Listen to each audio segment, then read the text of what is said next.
በስልጣናው መክፈቻው ላይ የይርጋ ጨፌ ከተማ አስተዳደር የብልጽግና ፓርቲ ቅርንጫፍ ጽህፈት ቤት ኃላፊ አቶ አብርሃም ሆርዶፋ እንደገለጹት ፓርቲው የሰውን ኃይል በመገንባት በሰራው ስራ ውጤት ተመዝግቧል።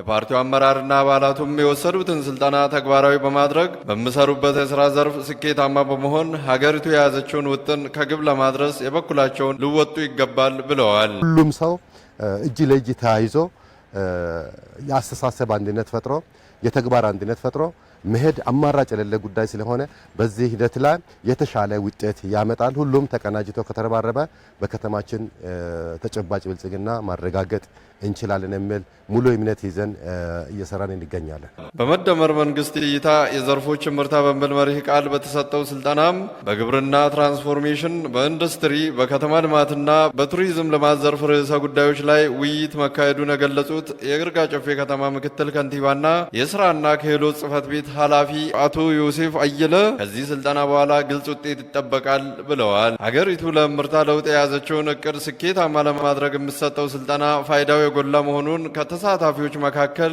አቶ ተስፋዬ ታደሰና ገበየው ጎቡ አስተያየታቸውን ሰጥተዋል። ግብአቶችም ከመንግስት በኩል እየቀረበ ያለበትም ሁኔታ አለ። ለምሳሌ በእርባታም ይሁን በሰብልም ይሁን በተለያዩ እንትን ያገኘነው ስልጠና ለውጥ መንግስት በሰጠው ስልጠና መሰረት በዛው ጥሩ ለውጥ እንዳለ ነው እኔ የሚያውቀው። ሀገሪቷ እንድትለወጥ ለማድረግ ሁሉ ነገር የተለወጠ መሆን መቻል አለበት። በባህላዊ የምታረስ አስተራረስ ወደ ዘመናዊ መቀየር መቻል አለበት።